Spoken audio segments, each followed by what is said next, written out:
Selamat pagi sidang jemaat yang Tuhan Yesus kasihi. Kita berjumpa kembali di dalam ibadah raya Minggu pagi hari ini. Dan kembali kita akan dilawat oleh kebenaran firman Tuhan.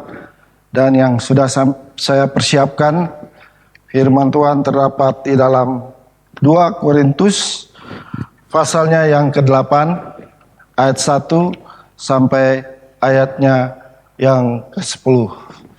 Namun sebelum kita membaca dan merenungkan firman Tuhan, mari kita satu di dalam doa mohon pimpinan Roh Kudus Tuhan. Kita berdoa. Bapa dalam surga, terima kasih Tuhan untuk pagi hari ini lagi, di mana Engkau masih memberikan kami kesempatan untuk bersama-sama mendengarkan, bahkan dilawat lagi oleh kebenaran firman Tuhan. Biarlah Roh Kudus-Mu sendiri akan menuntun, memimpin, menyertai, bahkan menopang kami, sehingga dari awal pemberitaan kami sungguh-sungguh dapat memperhatikan, mendengarkan akan firman Tuhan. Hamba-Mu yang dipercayakan untuk menyampaikan pada pagi hari ini. Siapakah dia Tuhan? Dia hampa dan kosong. Namun biarlah Engkau sendiri yang berbicara pagi hari ini lagi kepada kami. Karena kami semua sudah siap untuk mendengarkan suara-Mu lagi. Di dalam nama Tuhan Yesus, firman yang hidup itu, kami sudah berdoa dan mengucap syukur kepada Bapa di dalam surga. Haleluya.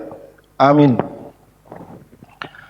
Sidang jemaat yang Tuhan kasihi, firman Tuhan terdapat di dalam 2 Korintus pasal 8 ayat 1 sampai 10. Mari kita lihat firman Tuhan ini.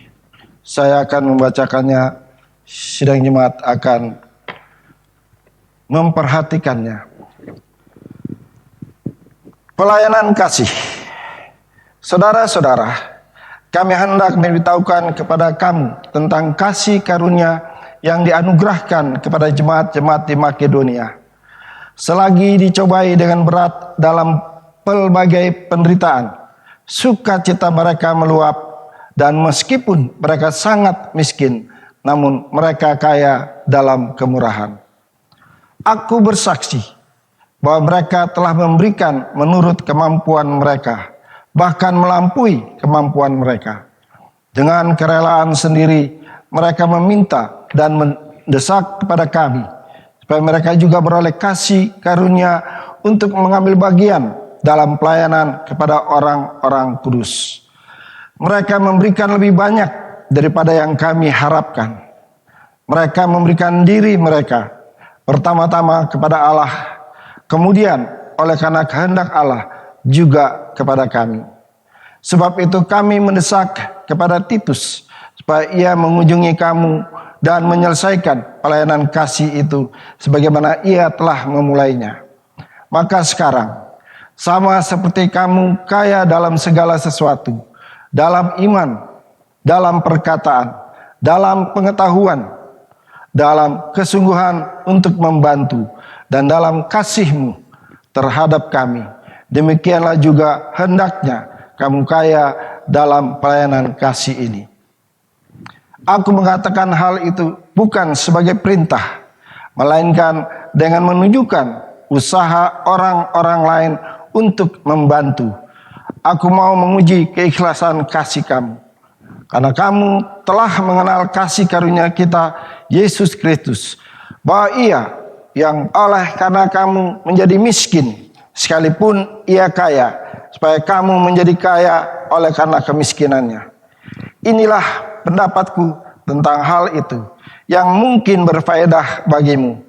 Mereka sudah sejak tahun yang lalu kamu mulai melakukannya dan mengambil keputusan untuk menyelesaikannya juga. Sampai sekian jauh bacaan firman Tuhan.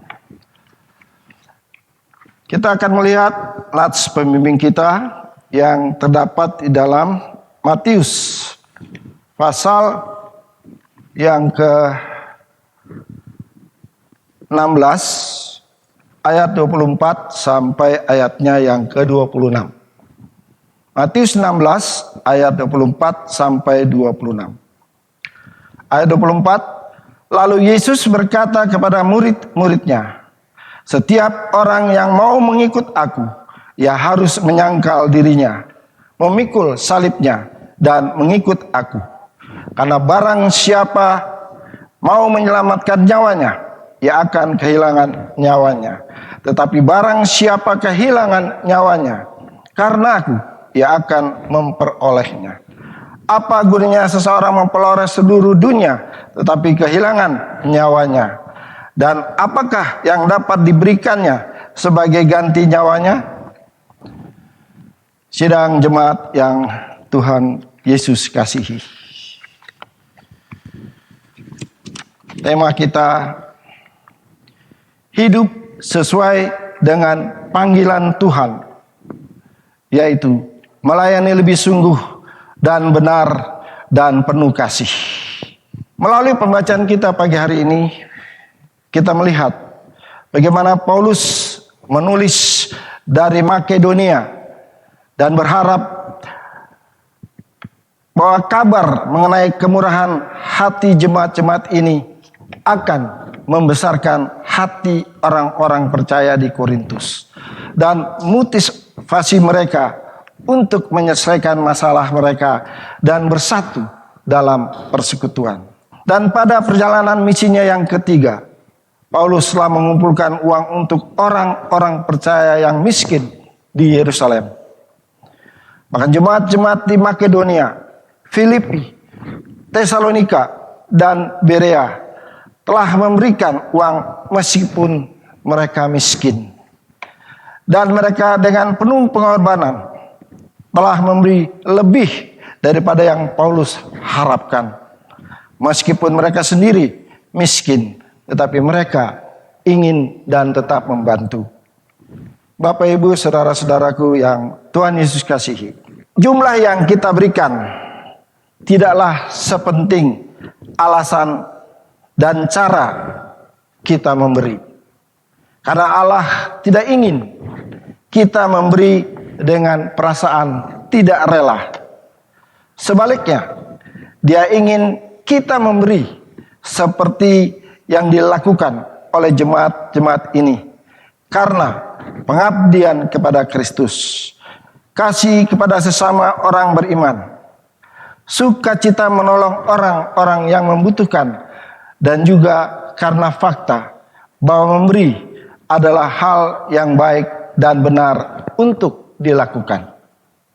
Pertanyaannya bagi kita, sebaik apakah pemberian kita memenuhi standar-standar yang ditetapkan oleh jemaat-jemaat di Makedonia? Bapak, Ibu, sidang jemaat yang Tuhan Yesus kasihi, kerajaan Allah tersebar melalui kepedulian dan kesungguhan orang-orang percaya menolong sesama.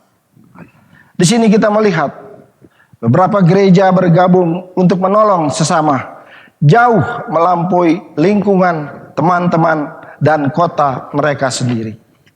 Carilah cara-cara untuk saudara bisa berhubungan dengan suatu pelayanan di luar kota saudara, entah itu melalui gereja, melalui organisasi Kristen.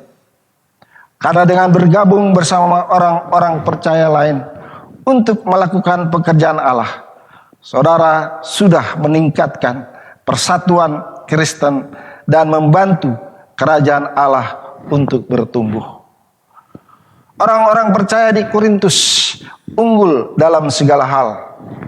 Mereka mempunyai iman, mereka mempunyai pembicara-pembicara yang bertalenta, mempunyai pengetahuan, antusiasme, dan juga memiliki kasih.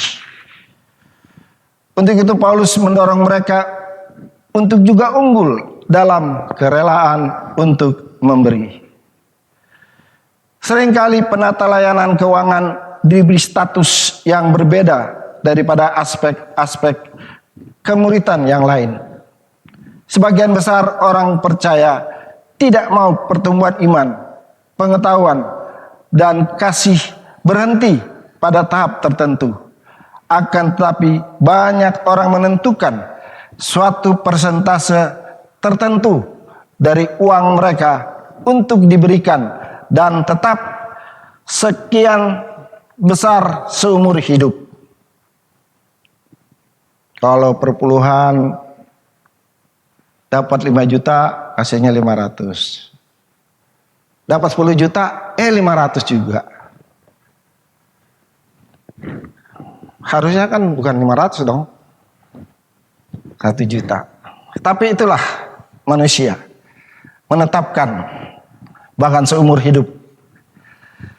Kemuritan sejati mencakup pertumbuhan dalam penggunaan semua kekayaan secara dewasa. Sehingga pemberian seharusnya juga meningkat. Allah bisa memberi saudara keinginan dan memampukan saudara untuk meningkatkan kapasitas saudara untuk memberi. Oleh sebab itu, jangan lalaikan kesempatan untuk bertumbuh ini. Bapak, Ibu, saudara-saudaraku yang Tuhan Yesus kasihi. Tidak ada bukti bahwa Yesus lebih miskin dari kebanyakan orang Palestina abad pertama. Sebaliknya, Yesus menjadi miskin dengan melepaskan hak-haknya sebagai Allah dan menjadi manusia. Dalam penjelmaannya, Allah secara sukarela menjadi manusia. Oknum Yesus dari Nazaret sebagai seorang manusia, Yesus tunduk pada keterbatasan tempat, waktu, dan keterbatasan manusia lainnya. Dia tidak melepaskan kekuasaan kekalnya ketika dia menjadi manusia. Tetapi dia memang mengesampingkan kemuliaannya dan juga hak-haknya. Kristus menjadi miskin ketika dia menjadi manusia. Karena dia mengesampingkan banyak hal. Tetapi dengan melakukan demikian, dia menjadikan Bapak, Ibu, Saudara, dan saya menjadi kaya. Karena kita menerima keselamatan dan hidup yang kekal. Bapak, Ibu, saudara-saudaraku yang Tuhan Yesus kasihi. Orang-orang Kristen di gereja Korintus memiliki uang dan rupanya mereka telah berencana untuk mengumpulkan uang bagi jemaat di Yerusalem setahun sebelumnya. Paulus menantang untuk menjalankan rencana-rencana mereka di dalam memberi. 4 prinsip dalam memberi muncul di sini. Yang pertama, kesediaan saudara untuk memberi dengan antusias lebih penting daripada jumlah uang yang saudara berikan. Dan yang kedua, saudara hendaknya berusaha untuk memenuhi komitmen keuangan saudara. Yang ketiga, jika saudara memberi kepada orang yang membutuhkan, sebagai balasan mereka akan menolong saudara ketika saudara membutuhkan. Dan yang keempat, saudara harus memberi sebagai respon kepada Kristus. Bukan karena sesuatu yang saudara bisa peroleh dari tindakan tersebut. Karena cara saudara memberi mencerminkan pengabdian saudara kepada Kristus sebagai seorang pengikut yang setia. Lalu bagaimana kita menjalani kehidupan sesuai dengan panggilan Tuhan, yaitu melayani lebih sungguh dan benar dan penuh kasih. Bapak, Ibu, saudara-saudaraku yang Tuhan kasihi, di dalam nats pembimbing kita melihat ada 3 prinsip tentang sikap kita dalam menghadapi situasi saat ini, yakni menyangkali diri, memikul salib, dan mengikut Yesus. Sekarang kita akan membahas tentang bagaimana kita menerapkan ketiga prinsip itu di dalam kehidupan persekutuan, kesaksian, dan pelayanan kita. Ringkasnya, bagaimana kita dengan penuh penyangkalan diri, dengan kalau perlu keikhlasan untuk memikul salib, dan dengan penuh kesetiaan mengikut akan Yesus. Kita berpartisipasi, melayani dalam kegiatan-kegiatan gereja. Marilah kita lanjutkan dengan membahas beberapa pertanyaan. Pertanyaan yang pertama, apakah melayani itu? Di dalam Lukas 22 ayat 27 disebut tentang melayani, yakni melayani meja. Suatu pekerjaan yang kurang terhormat. Bahkan Plato pernah berkata, bagaimana orang bisa berbahagia kalau ia mesti melayani orang lain. Melayani yang dia maksud di sini sama artinya dengan melayani meja atau diakonein itu. Waiters atau waitress atau bahasa Indonesia, pramusaji. Bapak Ibu saudara-saudaraku yang Tuhan kasihi. Untuk menggambarkan betapa tidak enaknya dan tidak terhormatnya melayani itu, Yesus berkata dalam Lukas 17 ayat 7 sampai 10 demikian katanya. Siapa di antara kamu yang mempunyai seorang hamba yang membajak atau mengembalakan ternak baginya akan berkata kepada hamba itu setelah ia pulang dari ladang, mari segera makan. Bukan sebaliknya, ia akan berkata kepada hamba itu, sediakanlah makananku, ikat pinggangmu, dan layani aku sampai selesai aku makan dan minum. Dan sesudah itu, engkau boleh makan dan minum. Adakah ia berterima kasih kepada hamba itu? Karena hamba itu telah melakukan apa yang ditugaskan kepadanya. Demikian jugalah kamu. Apabila kamu telah melakukan segala sesuatu yang ditugaskan kepadamu, hendaklah kamu berkata, kami adalah hamba-hamba yang tidak berguna. Kami hanya melakukan apa yang kami harus lakukan. Bapak Ibu sidang jemaat yang Tuhan kasihi, saudara merasa tergerak atau terpanggil untuk melayani? Saya tidak bermaksud menakut-nakuti, tapi yang harus saya katakan, kalau saudara mau melayani, saudara mesti siap mental. Saudara mesti tahan banting, karena pekerjaan melayani itu bukan sesuatu yang bergengsi.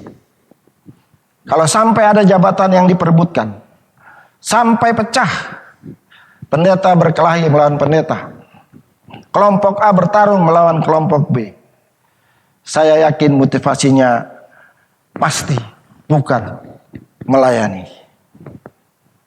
Pertanyaan kedua, mengapa melayani? Kalau melayani itu tidak enak, tidak terhormat, mesti tahan banting, mengapa melayani? Mengapa kita mau melayani? Apa motivasi yang benar kalau orang melayani? Jawabannya adalah karena Tuhan kita menghendakinya. Lukas 22 ayat 24. Terjadilah juga pertengkaran di antara murid-murid Yesus. Siapakah yang dianggap terbesar di antara mereka? Bapak Ibu saudara-saudaraku yang Tuhan kasihi, melayani itu pertama-tama bukan soal kesenangan, melainkan soal ketaatan.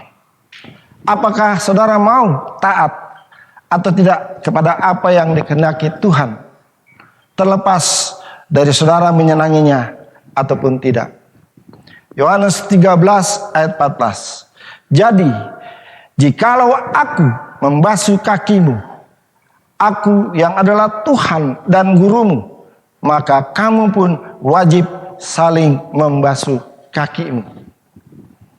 Jadi melayani adalah kewajiban, tidak cuek, tidak boleh seenaknya, tetapi kewajiban atau ketaatan yang tidak bisa dipaksa dan yang tidak boleh dijalankan dengan terpaksa. Melayani dengan benar adalah melayani dengan sukacita, walaupun tidak selalu menyenangkan. tidak karena dipaksa atau karena terpaksa. Sukacita itu tidak sama dengan menyenangkan. Apakah itu mungkin? Menjalankan sesuatu yang kurang terhormat barangkali berat, tetapi dengan sukacita itu mungkin saja bisa kita lakukan. Dan dalam hidup kita pasti bukan, tidak pernah kita menemukannya, yaitu kalau ada cinta kasih di dalamnya. Bapak, Ibu, saudara-saudaraku yang Tuhan Yesus kasihi, kita melihat pertanyaan selanjutnya. Siapa melayani siapa?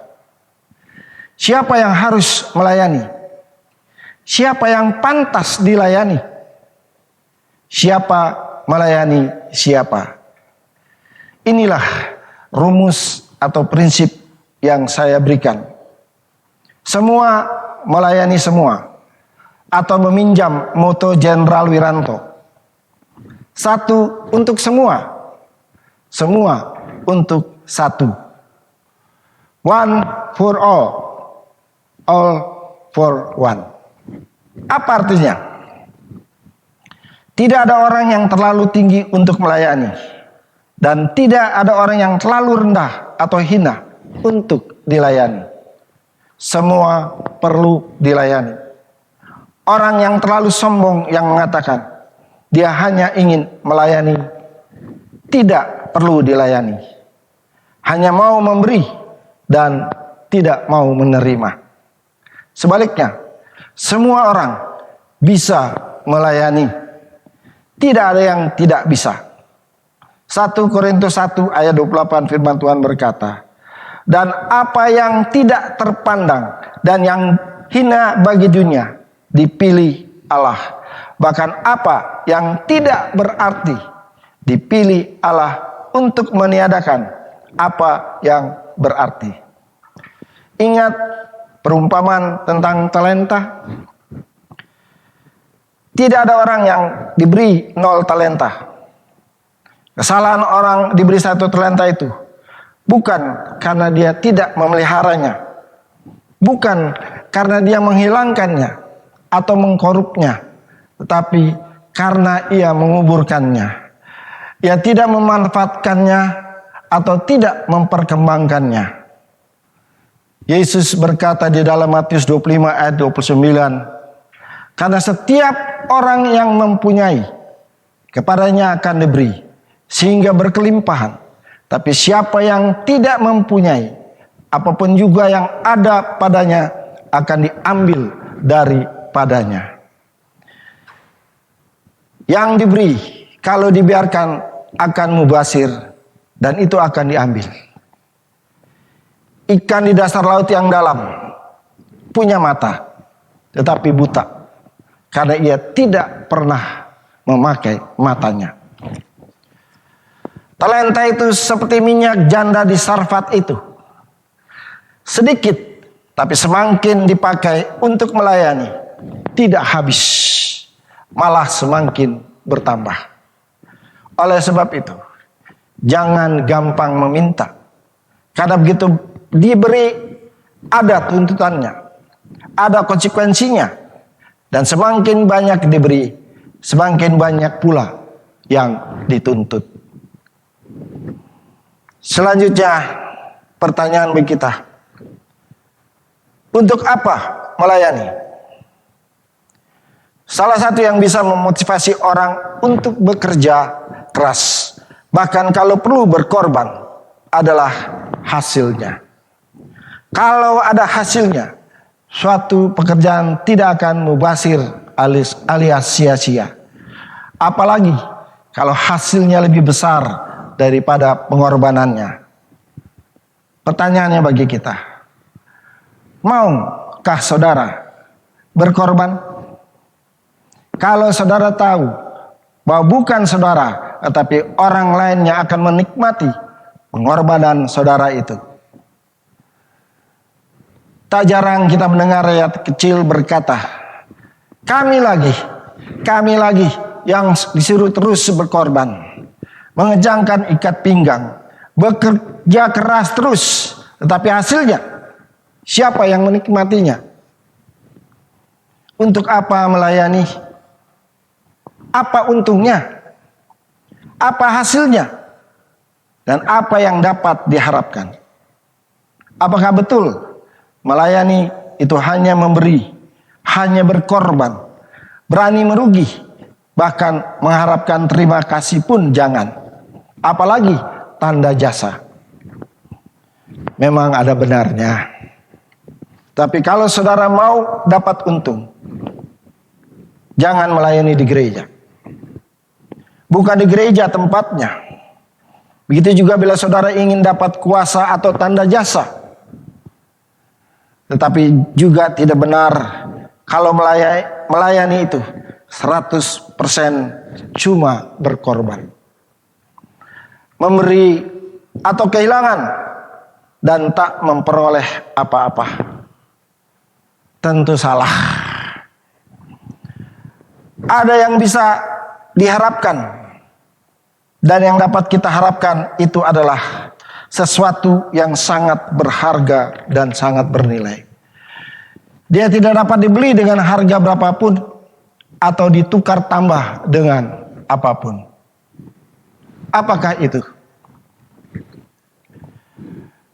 Itu adalah kepuasan batin.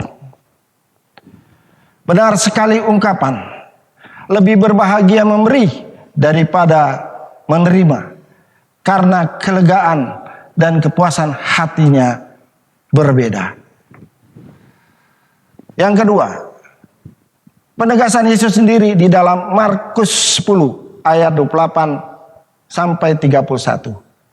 Berkatalah Petrus kepada Yesus, "Kami ini telah meninggalkan segala sesuatu dan mengikut Engkau." Jawab Yesus, "Aku berkata kepadamu, sesungguhnya setiap orang yang karena aku dan karena Injil meninggalkan rumahnya, saudaranya laki-laki atau saudaranya perempuan, ibunya atau bapaknya, dan anak-anaknya atau ladangnya, orang itu sekarang pada masa ini juga akan menerima kembali 100 kali lipat. Rumah, saudara laki-laki, saudara perempuan, ibu, bapak, dan anak serta ladang, sekalipun disertai berbagai penganiayaan, dan pada zaman yang akan datang ia akan menerima hidup yang kekal. Tetapi banyak orang yang terdahulu akan menjadi yang terakhir, dan yang terakhir akan menjadi yang terdahulu." Bapak Ibu sidang jemaat yang Tuhan Yesus kasihi. Tetapi di sini berlaku hukum paradoks, yaitu hanya mereka yang tidak mengharapkan apa-apa akan memperolehnya, dan hanya mereka yang mau kehilangan semuanya akan memperoleh semuanya. Oleh sebab itu, melayani harus tanpa pamrih. Tidak ada udang di balik batu, atau tidak ada kutu busuk di balik selimut. Melayani tidak sama dengan memancing, lempar umpan teri untuk dapat kakap. Kita akan kualat kalau kita berpikir seolah-olah Tuhan bisa tergiur dengan umpan pancingan kita. Bapak, Ibu, saudara-saudaraku yang Tuhan Yesus kasihi. Yang terakhir, pertanyaan bagi kita, bagaimana melayani?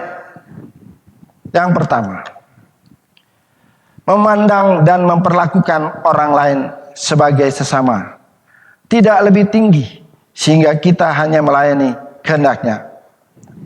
Tentu tidak. Yang kita layani adalah kehendak Tuhan, bukan kehendak manusia. Tetapi juga jangan memperlakukan orang lebih rendah sehingga kita merasa lebih tinggi. Sebaliknya, bersedia berada di tempat di mana mereka berada. Menghormati, bukan menaati. Mengasihi, bukan mengasihani. Dan yang kedua, kemurnian motivasi pelayanan kita diuji ketika kita berhadapan dengan orang yang tidak pantas untuk kita layani. Mungkin terlalu hina, mungkin terlalu jahat, mungkin tidak akan mampu membalas kebaikan kita. Kalau kita hanya mengasihi orang yang mengasihi kita, kata Yesus, apa hebatnya itu? Orang yang tidak mengenal Allah pun melakukannya. Bayangkan orang yang pernah amat menyakiti hati saudara dan mengecewakan saudara. Maukah saudara melayaninya? Seperti Yesus membasuh kaki murid-muridnya. Oleh sebab itu, uji dan teliti yang kita layani itu orang lain atau diri kita sendiri. Bagaimana melayani yang ketiga? Orientasi pelayanan kita adalah kebutuhan orang lain. Bukan keinginan kita. Bukan pula keinginan yang bersangkutan, melainkan kebutuhannya. Seperti perumpamaan orang muda yang kaya. Yang dia inginkan adalah hidup yang kekal. Atau pengakuan Yesus akan taatnya dia beragama. Dan dia ingin membeli kehidupan yang kekal. Yesus diminta untuk cukup menyebut harganya atau menjelaskan bagaimana cara dan jalannya. Lalu apa yang Tuhan Yesus berikan? Tuhan Yesus berkata kepadanya, jualah hartamu. Itu yang dia butuhkan untuk memperoleh hidup yang kekal. Yaitu kerendahan hati. Tidak punya apa-apa. Sehingga bergantung sepenuhnya kepada Allah. Itu yang dia, orang muda yang kaya itu, tidak punya.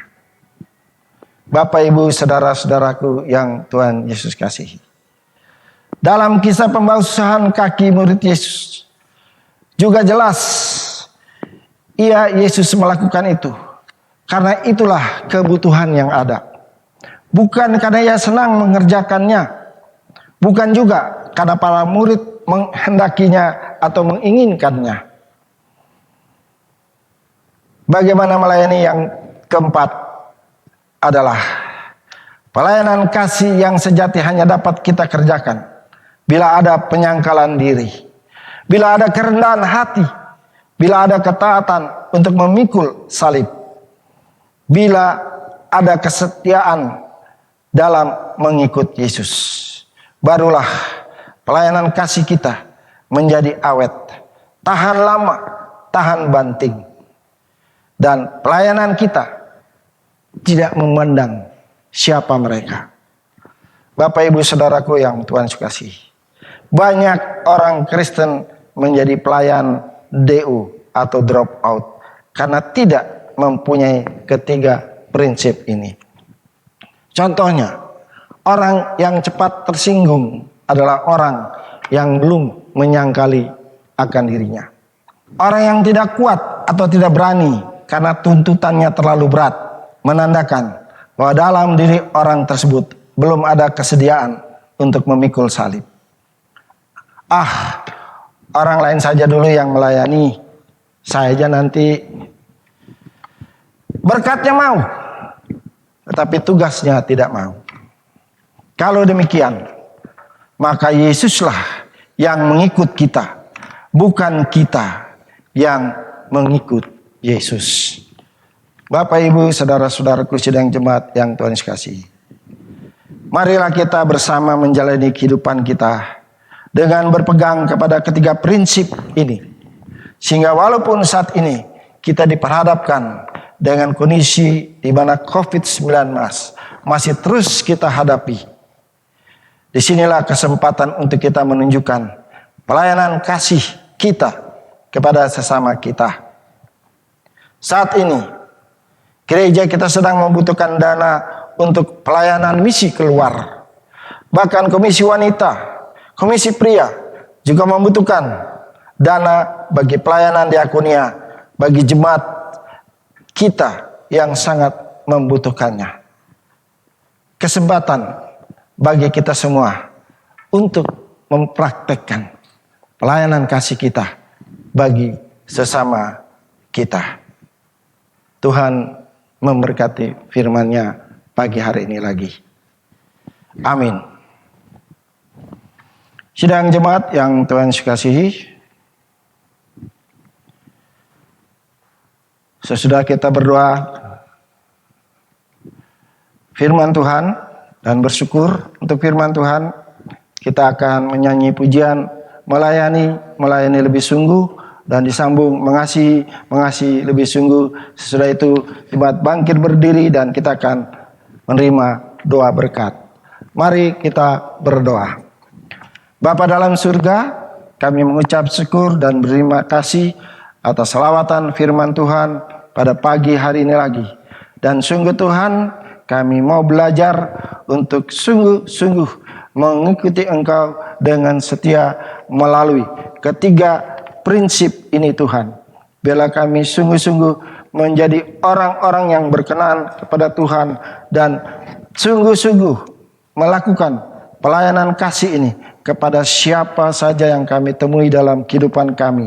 Khususnya di dalam kondisi situasi saat ini di negara kami, di mana masih terjadi serangan dari virus COVID-19. Ada banyak saudara-saudara seiman kami, bahkan bukan seiman kami, yang diperhadapkan dengan kesulitan ekonomi. Mereka membutuhkan uluran tangan kasih. Oleh sebab itulah, pakai kami Tuhan sebagai kepanjangan tangan-Mu untuk menunjukkan pelayanan kasih kami.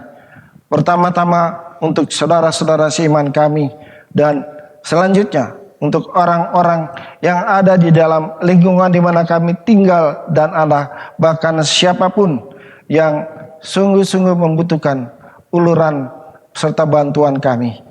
Terima kasih Tuhan, terpuji-pujilah Engkau. Di dalam nama Tuhan Yesus, firman yang hidup itu, kami sudah berdoa dan mengucap syukur kepada Bapa di dalam sorga. Haleluya. Amin.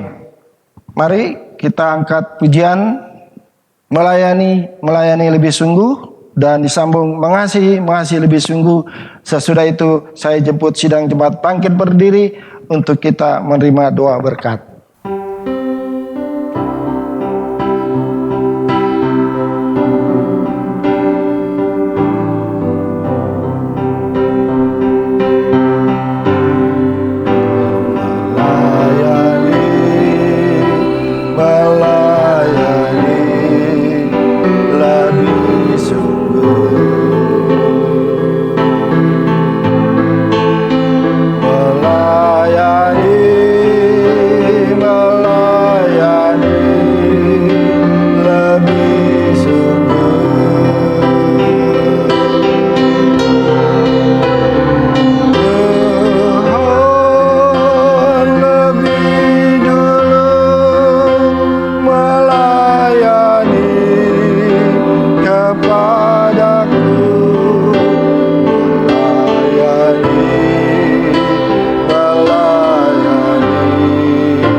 Sidang jemaat yang Tuhan kasihi, pulanglah dan terimalah berkat Tuhan.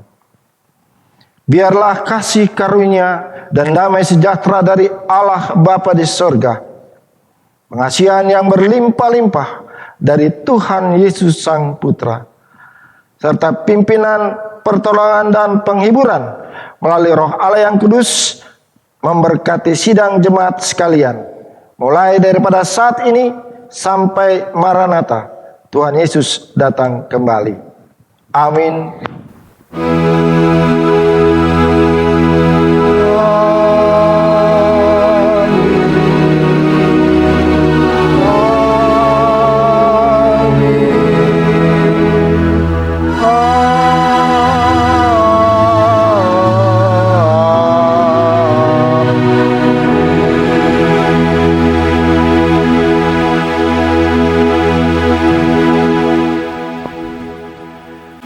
Ibadah selesai.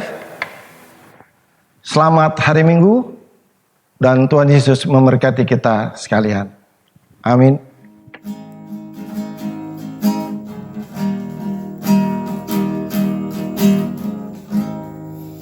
Di saat ini Tuhan, ku perlukan tangan-Mu. Perlu jamahan-Mu Tuhan, untuk mengubah hidupku, dan ajarilah aku Tuhan, melakukan firman-Mu, dan lengkapilah aku Tuhan dengan roh dan hikmat-Mu.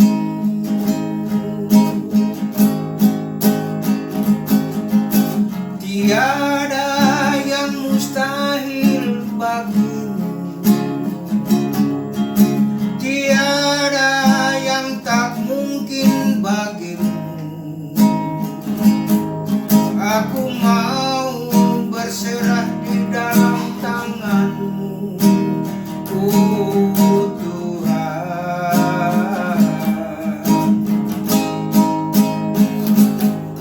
Firman-Mu itu pelita bagiku, firman-Mu itu terang bagi jalanku. Aku ada di dalam tangan-Mu, hidup dan matiku.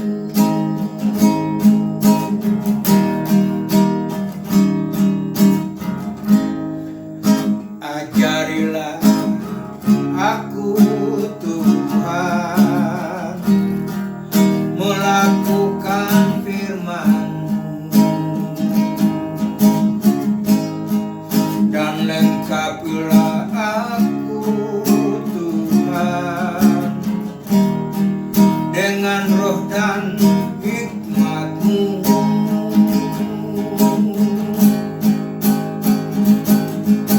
Tiada yang mustahil bagi-Mu, tiada yang tak mungkin bagi-Mu. Aku mau berserah di dalam tangan-Mu, oh Tuhan.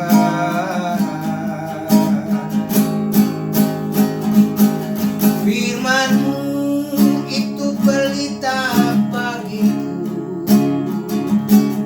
firman-Mu itu terang bagi jalanku. Aku mau ada di dalam tangan-Mu, hidup dan matiku.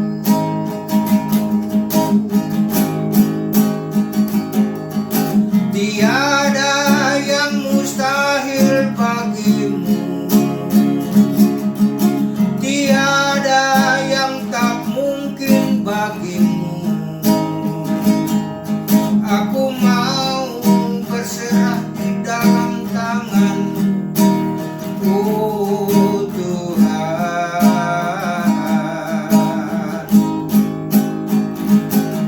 Firman-Mu itu pelita bagiku, firman-Mu itu terang bagi Aku mau ada di dalam tanganmu, hidup dan matiku. Aku mau ada di dalam tanganmu, hidup dan matiku.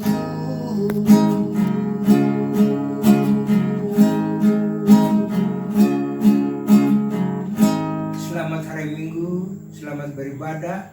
Tuhan Yesus memberkati kita semua. Amin.